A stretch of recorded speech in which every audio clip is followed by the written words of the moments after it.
Now, Chief Meteorologist Cameron Moreland, featuring the 3-Degree Guarantee, sponsored by your Wisconsin Chevy Super Dealers. Well, after kicking off the month with highs in the 40s, followed by lows in the mid-20s, today we had temperatures that were flirting with 60 just about everywhere. And this evening, temperatures are still in the above normal 50s, including a reading of 54 degrees in Shawano and 52 in Fond du Lac. Currently in Green Bay with clear skies, the temperature is also 52. After winds gusting between 40 and 45 miles per hour for much of the afternoon, those winds are beginning to diminish. In Appleton, they're only gusting to around 20 to 25 miles per hour, which is still considered breezy. And we've got mild mid-50s to go along with those gusty winds. As far as the satellite is concerned, high pressure is in control right now, but there are some high clouds coming in from our next weather maker. It's a system now pulling out of the Rockies, and between high pressure and that next system, temperatures today were in the 50s to around 60. So even with more clouds tomorrow compared to what we saw today, temperatures will be pretty close to what we have this afternoon.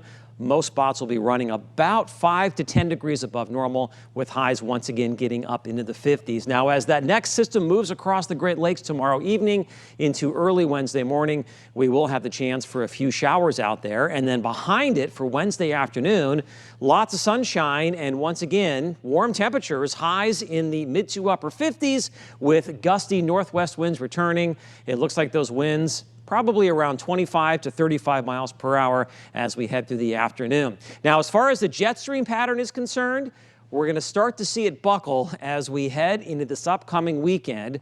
On Thursday, kind of a zonal flow from west to east across North America. That keeps the cold air trapped up in Canada. But look what happens here as we head into Friday, Saturday, Sunday, and Monday. Yeah, that jet stream is going to carve out a large trough of low pressure across the eastern half of the country, which means it's going to be cold. At the same time, we're going to have a weather system moving through the Great Lakes. When you combine the two, this time of year, you're talking about the threat of snow. And this is when we typically see our first, not flakes, but accumulating snow of the season.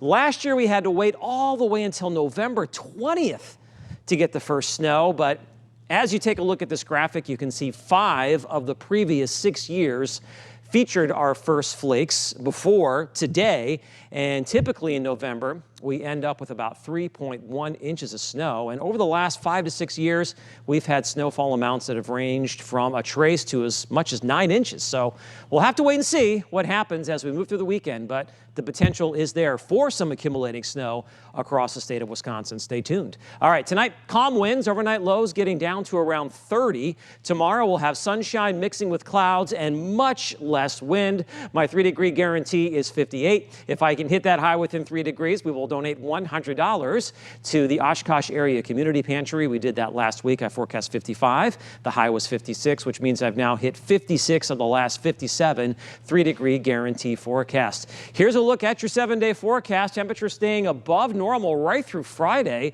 Upper 50s on Friday. And in fact, before that jet stream buckles, strong cold front moving through, maybe some rain or snow showers Saturday, and then a wintry mix on Sunday. And yeah, it's going to be cold enough, as you can see from the highs and lows, that some of that snow, where it falls, could stick. We heard from head coach Matt LaFleur